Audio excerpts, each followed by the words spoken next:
Everything has a time and a place under the heaven. And then he mentions 28 things, topics. One of the topics he doesn't put in, if you read the topics, is when to be happy. When is it to be happy? Well, a lot of places to be happy. Now we're going to talk about soon about happiness and all these other things. But first you got to understand, if everything has a time and everything has a place under the heaven, so comes Chayvus Halvavos and he explains it his way.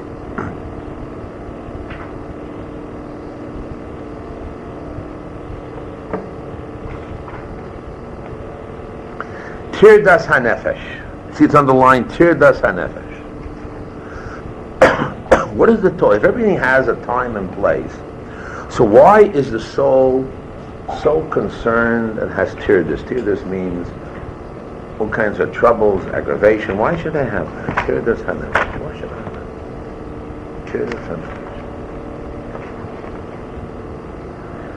Because people, when things happen, somehow it doesn't happen at the right time and place for you.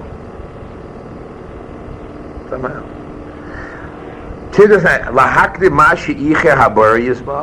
God makes something later and you bring it earlier. When something came early, you move it later. You add what he made small and you make small what he adds.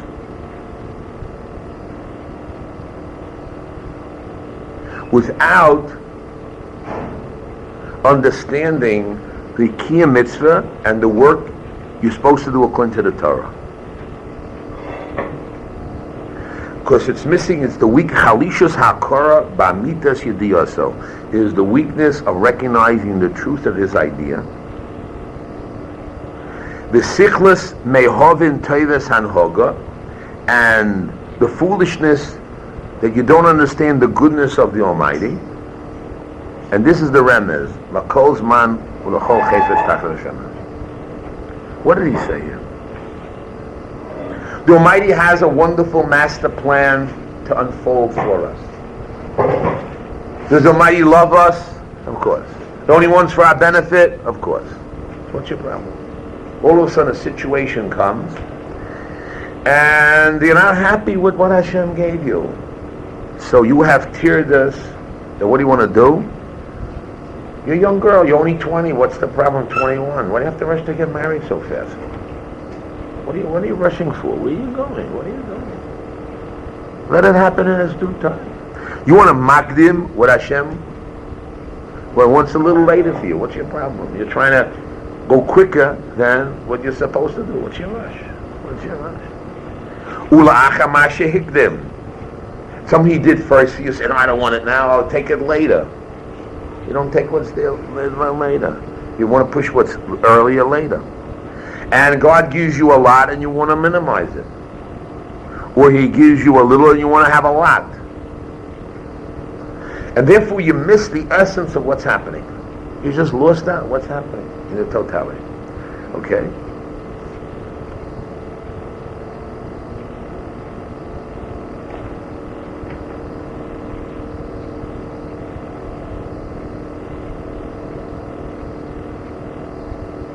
This is what the Chayvus Halvavos says.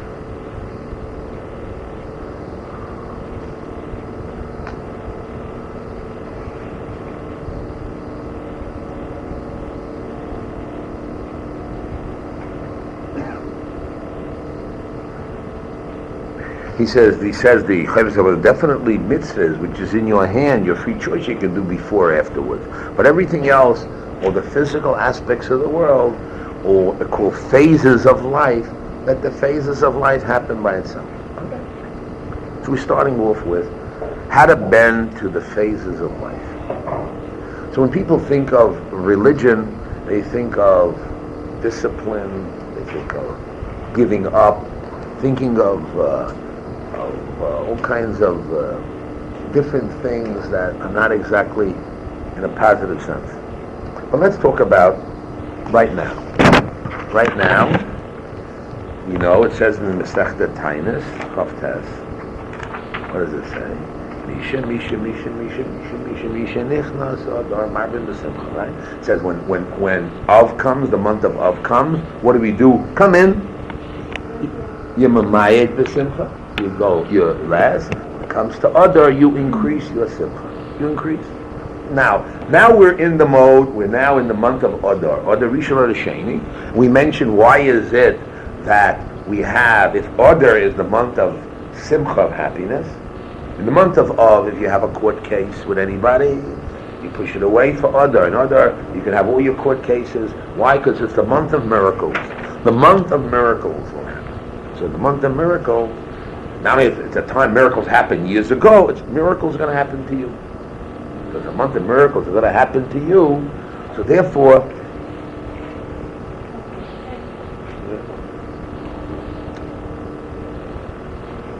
you should get happiness, miracles. Things are going to change. Beauty, happiness. Things are going to change. Okay.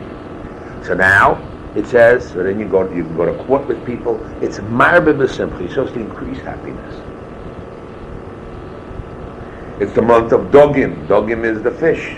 The fishes that jump up. They have puruvu. Therefore, it's a month of besides. It's happening that all of a sudden the trees are starting to blossom and things are moving, but it's a very fruitful month and a very important month. Okay? And therefore, Marbin B'Simcha. So, how all of a sudden today, knowing that it is the month of Adar, how are you increasing your simcha? How are you increasing your simcha in the month of Adar? The Almighty gives you a space of time, externally, informing you this is the month to have happiness. Let's say your son gets bar mitzvah, the bat mitzvah, you're getting married. So this is a time for happiness, right? A time for that. Now is a time for other to be happy. Now, how are we going to increase our happiness?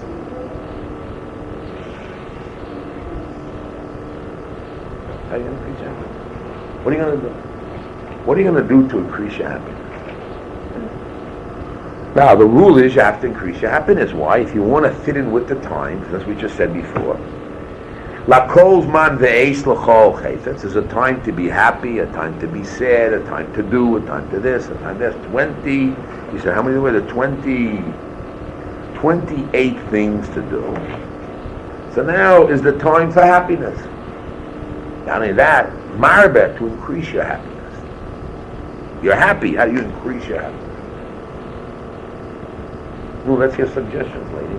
Oh, choose to. Wow. Just by choosing to, saying, okay, I have this and this and this to deal with, but I don't really have to deal with it right now in the dark. Let's push it away. Let's deal with the only things I have to, therefore I'll have more simcha. Okay, okay, that's a way of getting simcha. Good. Wow. Pushing things away. Okay. No, how will you get more simcha? Let's see. Yeah. That's it. You. So if you realize that everything is coming from Hashem, then even things that are bad, we'll realize that you should see it with happiness. No, don't look bad. There's no bad. There's now, how do we increase? No. Look at that. Look how the things that you have, how are you going to increase? The happiness that you have, how can you increase more? You're in Israel. Baruch Hashem. You have eyes, you have hands. Baruch Hashem. Increase your happiness. Increase your awareness. Increase what's happening. Get enthusiasm, excitement into your body now. It's the month of Adar. We don't say spring. It's not spring yet. We have Adar, the month of Adar. Increase your happiness. How do you increase your happiness, brothers? Come on. Yes. Appreciating what? I agree, appreciating. That's the gifts that you have, especially in Adar. But also we're waiting for miracles to take place. All the miracles. It's the month of miracles, the month of joy, the month of excitement. You go to court against the goyim. You can fight against the goyim. There's a lot of good things are happening. But I don't see good. Now, I open a newspaper and I see murder. I see problems in Hebron. I hear. So why? How can I be happy, Rabbi? I see a police state. How can I be happy? I got loads of trouble. My kid is this way. My son is that way. My daughter is that way. I'm not married. What can I do? Where am I? What do I do? Where is it? How can I be? How do you increase the happiness? But one thing we see, the Almighty gives you permission. He gives you permission and gives you a directive increase happiness. So if you fit in with the time, and this is the time for happiness, so everything you're going to do, you're going to say, how can I have fun? No. How can I get happiness? How do I get happiness? How can I get more joy out of what I have? He gives you a directive. He tells you what to do. In other words, most people think of religion as being cramped in discipline. But when do I express my feelings? When do I express my real self? When do I express my whole being? The answer is, the Almighty gives you a directive now in the month of Adar, and then we have Adar Rishon, Adar Sheni. Why is it? Now, the month of Adar sign is Dagim, plural. All the other months are not plural. You say, what do you mean, Rabbi? You find Tu'umim. Now, Tu'umim are impossible one with the other. Dogim, you can have a dog alone. You can have a fish alone. But you can't have, Dogim is plural, but you can't have Tu'umim. You can't have, you cannot have twins without one another. It's impossible. So therefore it has to be, this is the only one that's double. All the rest that are mentioned either single or they need each other. So what do we say? We see that it's a double month. And also, when it's a double month, the first month has 2 days Rosh Chodesh, and the second day also, the second month also has 2 days Rosh Chodesh. When it's a single, it only has 1 day Rosh Chodesh. So now it increases, it expands. Adar increases, expands. Again, expansion, happiness. Right? Now, why is it then that if Adar is the month of happiness, why don't we make Purim on the first time? The first month. Why the second one? The answer is brought down in our books. The reason why it's brought down, come on, Sarah. The reason why it's brought in the second month, because when it really happened, Purim in the Torah, it was a leap year. So therefore, when it said the 12th month, it meant the 12th month, which is Adar Sheni, not Adar Rishon, because it already was Adar Sheni. They already changed the month, increased the month. So now it's a time of happiness, time of joy. It's a month of things happening. Miracles. What miracles? Well, the miracle of Purim and the beginning of Pesach. It's the going out of Egypt. And therefore, these are the months. Now, usually what takes place is, in these months, what takes place? People get together and they make a Yarkei Challah. They get together and they make like a Kala. Kala is a person, go in an academy, a bridegroom, they're going to get married. So this is the month, and these are the months that, what do? People who work all year long, they come to the Yeshiva and have a Yarkei Kala. They come and they increase their closeness to God by studying the Torah. What? The month of Adar and the month of Elul. That's what they do. All over in Pumbedisa and in Ardor and all these countries, and they did it in the time of the Gemara. They did it for years. Maybe 500, 800 years they did it. Now in America, you have to know, girls, there's a problem. There was 45 rabbis in Queens get together, and there was a women's minyan, and they said, oh, women's minyan, and the Rabbi Krauss, a friend of mine, a young Israel, I think Hellcrest, they ostracized him having a women's. They pray themselves, they do their own thing, they don't do anything wrong up Yalach. It's an Orthodox shul, they ostracize him. So I suggested, instead of doing that, they should have a Yarkei Kala. For the Frumnis, what's the Yarkei Kala should be? They should teach the women the laws of Nida, laws of Lashon Hara, and also they can talk about their laws of Agalorcha, in order that the religious world would not fight against it. And I told one of my students, who's a rabbi in a community who has a women's minyan in his shul, to get rid of it and tell the people how to get rid of it and open up a Yarkei Kala. Why? Because this is the time, the month of Adar, the time of Yarkei Kala. It would be a good idea here also if we could make a Yarkei Kala for the women here. Not every day. Yarkei Kala means you have classes all day long.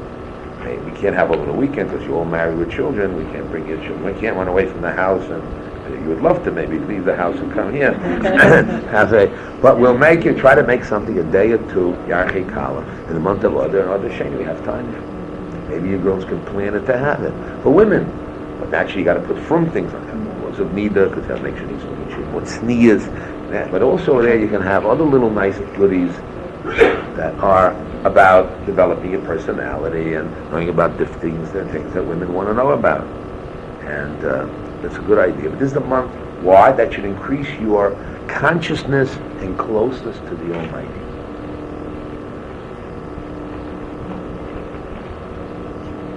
The world has seminars. The women will for seminars. They're making seminars. It's like a seminar. So we don't call it seminars.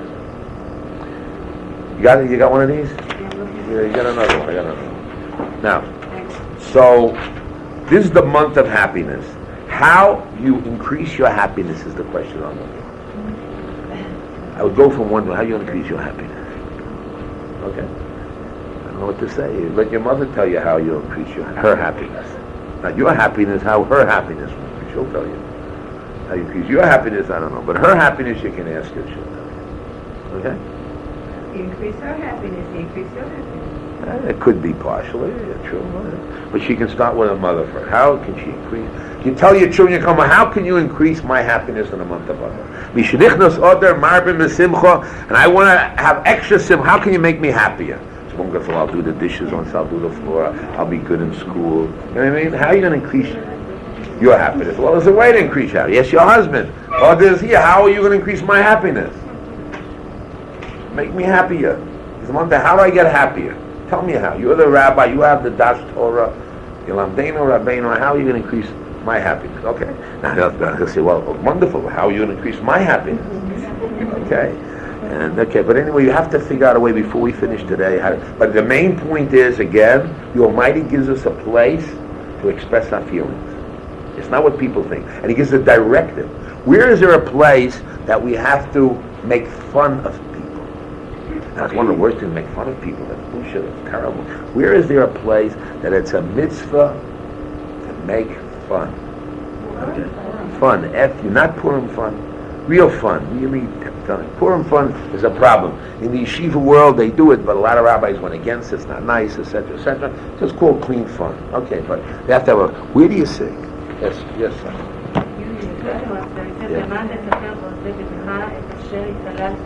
Right. Make fun of the plagues that your mother did that. She took it serious. Yeah. The place to do it is, it says it's the Gemara Megillah. What?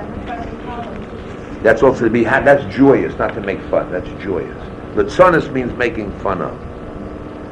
There is to be joy. What? What? Not really. Amalek we have to hate. You have to kill. There's a place to kill. And you'll see why. There's a Gemara Megillah, Daf Chafetz. It's also found in the Chinuch.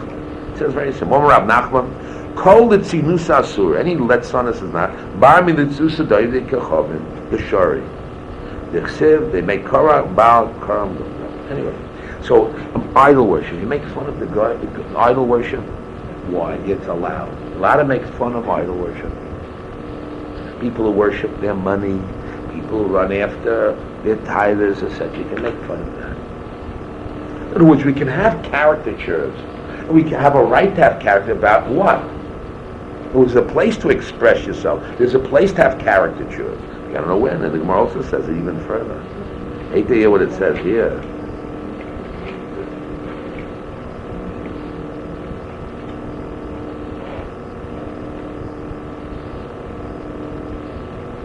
There's somebody who did very bad averas, a zona, and they called it a bar girto zoyne shemor, musrach, kachu b'tshuvas hagoyne, mutel levazois gam es imoy sheyoldoso. Anyway, they allowed to make fun of those people who are involved in bad things.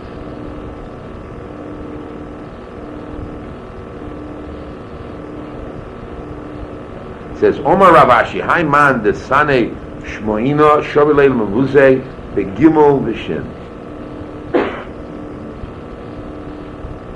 You call it Bag Yusa, the High Man, the Shapish, Amei Shovilei Shvuche. One of those good you can do. This is a Gemara in Megillah. Okay, why do I mention that? There's a place, there's an Eis Lakol. There's a place. You gotta know when is the time, and what do you do when it happens? Most people, when they succeed and they win, they don't know how to be happy when they win. They know how to be sad with it. Supposed to be. But how do you be happy when you win? Most people can't handle success. Most people can't handle, handle success means you don't get gaiva. Handle does not be happy. Success means you feel good and you don't have gava. How do you handle success? It's not an easy thing. How do you handle it? We have another Gemara here.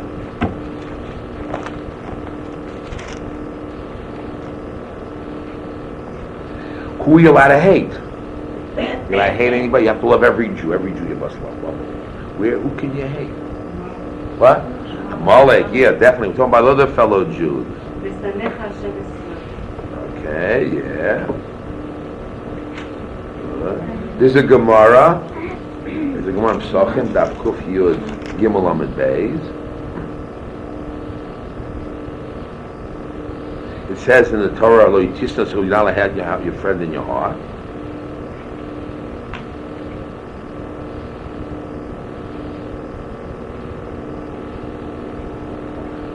So the Gemara says clearly, though it says in the Torah you're not allowed to hate anybody, there's a place not to hate. You have to love your fellow. There's a place to hate. One is Gihai Gavla Dechazi Beihu Dover Erva. You saw he did something very bad. Mitzvah Lisnoisai. Shenemar Yir Hashem Sonei Ra. Those who fear God hate Ra. So there's a place also to hate. Hate. Hey, no. That was Bruria's idea. Bruria says, don't hate the person, hate the bad in them. Okay, but you hate the ra in them. Okay, but it could be kula ra. The whole of them could be ra. Like Amalek. Amalek is kula ra. So there's a place to have love, a place to have hate. It has to have the proper measurements of when and year and what. Let's talk about Amalek for a minute. We'll talk about Amalek, which soon we're involved. First of all, why is it that Purim was not made like a Yom Tov, like a holiday of Yom Tov? Yom Tov, you're allowed to do certain things, not allowed to do certain. Make it a special holiday like Pesach, Shavuos. Give it a format of a Yom Tov. It only has simcha umishta, it only has happiness and joy and drinking. Why didn't they give it a day of, it's such a holiday, you're busy all day long, give it a din of a Yom Tov? So some of the rabbis answered that what was the purpose, why we had trouble for Purim, because Haman was like Amalek, went against the Jewish people, and then the Jewish people went against Haman. What is one of the qualities that Haman and the Goyim, the Amaleks did, or really Amalek did? They hate God. They fight God. They hate our God, the Jewish God. B is, since they can't do nothing to hate God, so since the Jewish people represent God, God's people, so they got to hate the Jews. So part of anti-Semitism is to hate God. How do you hate God? By hating the Jews. How do you hate the Jews? By being hurt and make fun of their religious ideas. So what did Amalek do? They took the foreskin after they did bris milah and they threw it up in the air. So therefore, if we would make Purim a Yom Tov, what would happen on Yom Tov?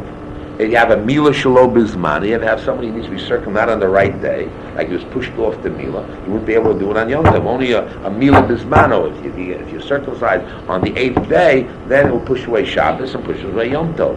So now they made Purim a Yom Tov. We're going to push away milah. So then it means that Amalek won out because they went against God, against milah. Milah represents, circumcision represents our relation to God, the special relation we have, which is the bond, which is the bris, the covenant that connects the Jews with with God. So therefore, if we wouldn't have, we make Purim a Yom Tov, then what would happen? We wouldn't be able to do milah shelo bizmana. So then Amalek would win. But the main point is basically, Purim is a time that we fight anti-Amalek. And Amalek represents anti-God, anti-Jew. Now the Simcha Chanan Wasserman has a very interesting thought here.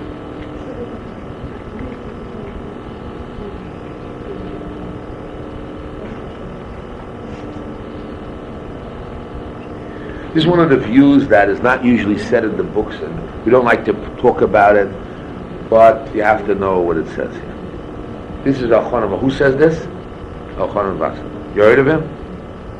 You heard of Al-Khanan Wasserman? A big man. It was one of the, when in Europe, when the Chafetz Chaim, before the Chafetz Chaim passed away, he told Al-Khanan Wasserman he's going to be the leader of Klal Yisrael.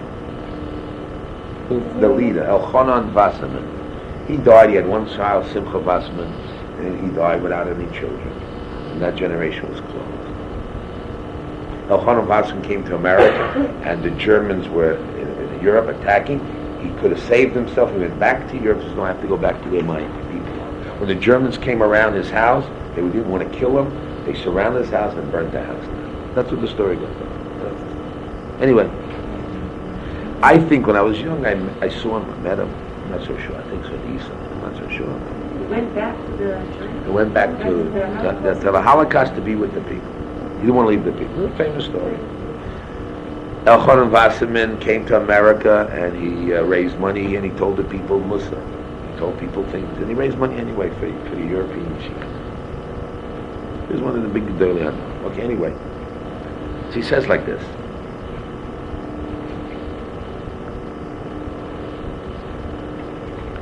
If the essence of Amalek is the hatred for God and the hatred of the Jewish people represent God,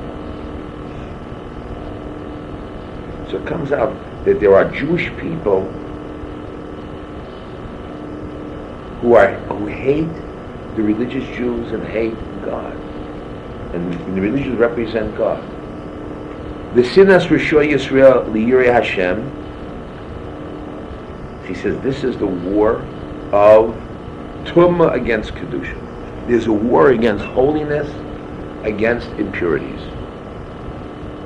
And that is the Milchama of Amalek B'dor B'dor.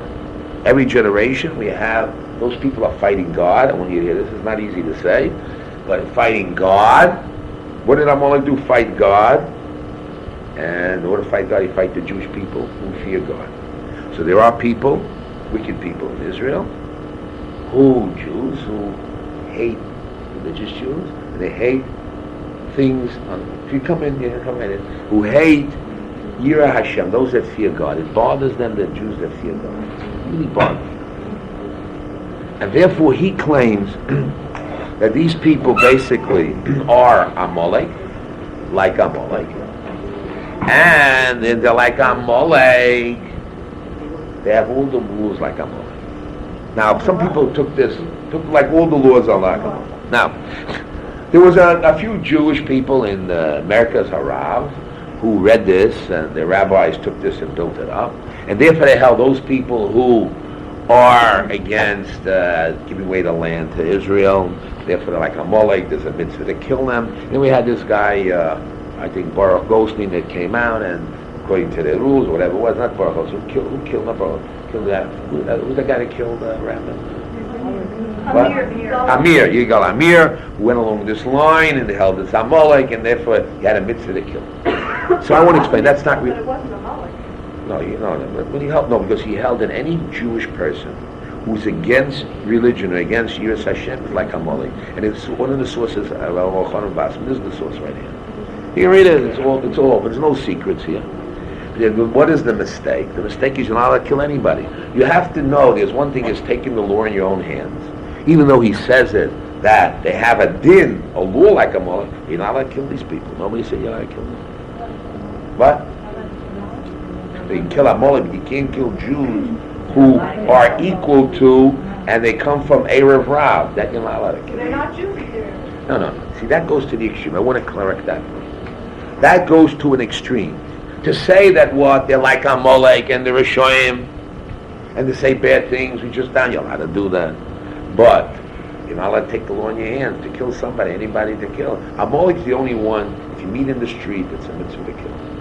Of course, you know who Amalek is, because Sancheiriv came and mixed all the people up. You don't know who it is. When I was young, I went to the Yeshiva in Chofetz Chaim in South 9th Street. There was a big chazan, very big man, big Talmid Chacham from Slobodka, never got married. I can't remember his name exactly now. And his dentist, listen to this one, his dentist pulled out his tooth that he felt it wasn't proper. So he had a whole long thing, and he held that it was a mitzvah to kill the guy. So he couldn't kill the dentist anymore. So he went to court, and he said, Rosh Vorim. He took out one of the limbs that if you take it out for a slave, that he goes free. It had a whole story. But he actually, I heard him speak myself when I was young. He actually said that, he's waiting for the day. He has this little thing to meet an Amalek. He wants to kill Amalek. Okay, good. We were young guys. We laughed at him. We're from college age, and from college, this guy, a serious old man, telling us about how he's ready to kill Amalek. We should kill Amalek. And I'm like, okay, good. But there are things that Alpi did that's really true. The only thing is the truth is that if you kill Amalek, you're not allowed to put yourself in jeopardy that a Jew gets killed to kill Amalek.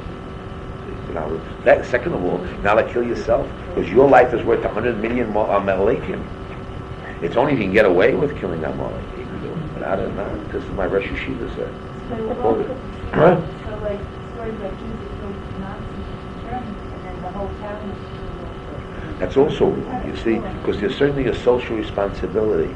To know that they're wicked and bad, and you can talk bad about them and say they're Amalek, I got to explain to you why. It's again, when Rav Herzog came to Eretz Yisrael, to America, I was over to hear him speech, and I was going to P8 then. I was going to Community Academy, that's why you the high school. And he came. He spoke in the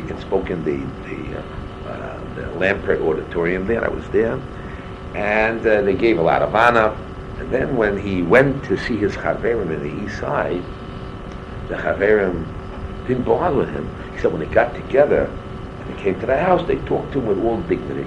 So I was there and I asked him, how come when you see him and you talk about him outside, you say, Reb Herzog is terrible and bad. And when you meet the guy, you talk nicely to the man. There's a double standard. Okay, I'm a young guy.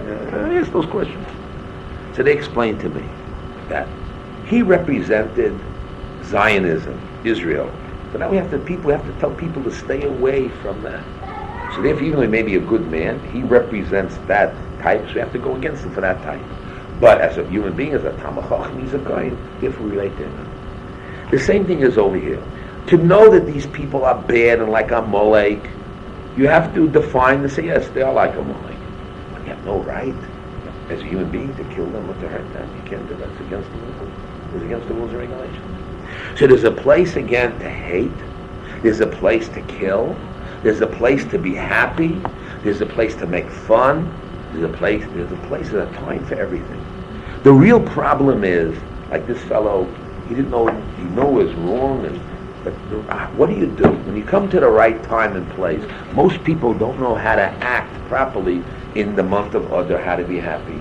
They don't know how to handle a daughter-in-law or a son-in-law. They don't know how to handle, when they have their situation, they don't know how to handle.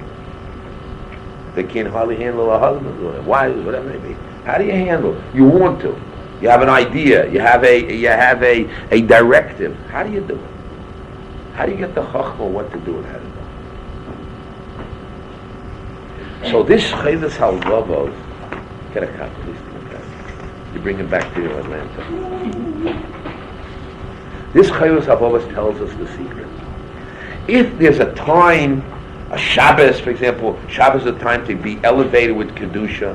A holiday is a time for happiness and joy. Shabbos is oneg. So how do you get out of that time period which God says to you, at this time be happy, at this time have oneg, this time to have hatred, this time to cry, Tisha B'Av to cry. How do you do it? Most people, Tisha B'Av comes, I haven't seen many people on Tisha B'Av have a little sack of tears that you can put together and do it. They don't see tears. Maybe they'll talk loud and they'll sing long and they'll sit on the benches, but I don't know how many shows that you've gone to that people actually had tears. Maybe the one that does is mistam emotionally disturbed and they're crying about their own troubles, not the troubles of Klal Yisrael. Their own troubles. They sit down and they're starting to think of their troubles and they cry. Yes. You don't do the Hashem. He gives you the No. If he gives you the mitzvah, then he gives you the tools to do it. Yeah, we know we have it, but you have to make the step. One of the things about Judaism is you must make the step. See, it's called Hatzad Harishon. The first step is according to Kabbalah.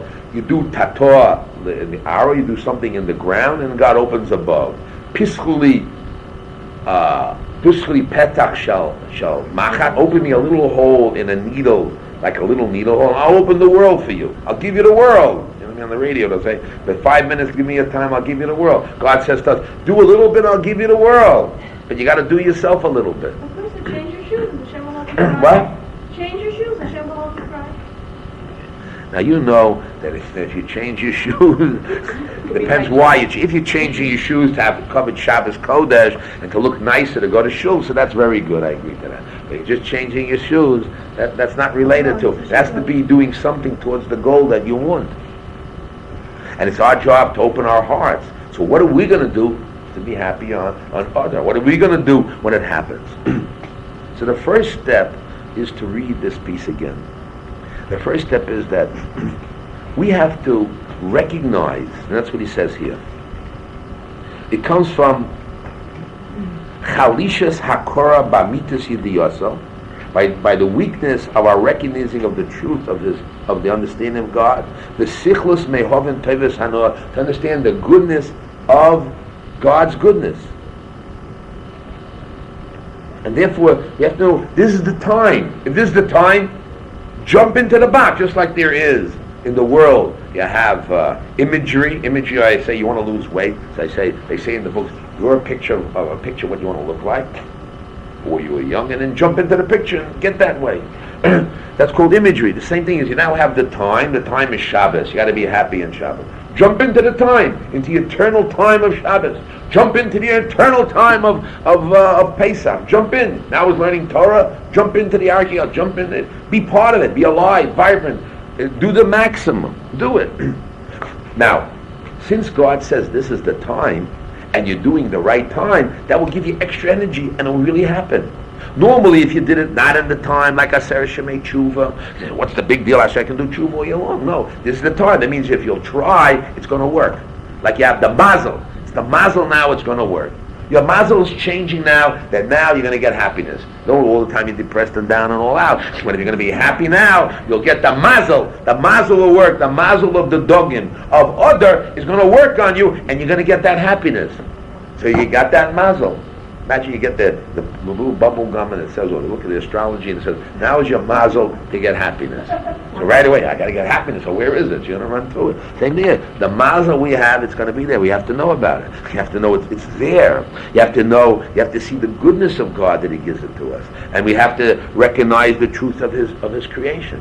And there's always space for you to express your emotions. Religion does not stop your emotion. It just guides it. It gives it structure and form in order to develop the utmost that you can do. It gives you structure and form.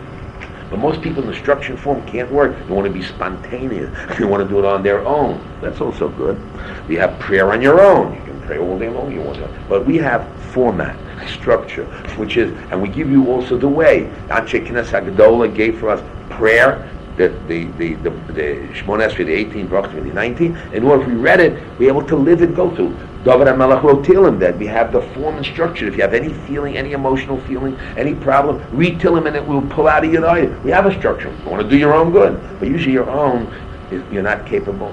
You don't have this sensitivity enough. And you want to shout out. So at the end, it would be like these guys, Breslov, shouting on a mother's cry, a mother in the womb cry. What's that called? A primal scream. But that's not going to help you. It'll help you maybe get rid of internal feeling. But that's not a religious, in a sense. You should definitely have a primal scream. But you can do it in a primal scream in your prayer in a structured form.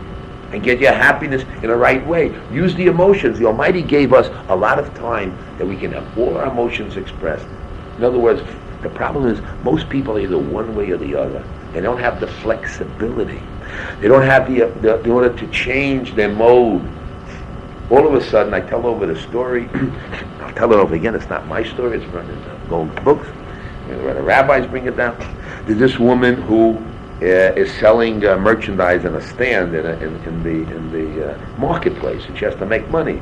And there's this fellow on the side who is taking her merchandise, and she's having a fight with the guy. You know, how can you take merchandise? You know, what I mean? And all kind of fight. All of a sudden comes a customer, and she's very aggravated. What's she doing when a customer comes? She changes a mode, begins to smile. So yes, how can I help you? A mode changes. You have a fight with your husband, you this, that, all of a sudden a visitor comes, the neighbor next door, what do? Quickly change your mode. Right away. Well, you can change your mode all the way, like an actor. You can change your mode, no problem. Now is the time to change your mode. The mode is happiness, the mind have to change your mode. Put on the smiling face. You don't have to go to China and wear these costumes of different costumes. Change your mode. Change your thinking. Jump into it. This is the time. You'll be successful and do it.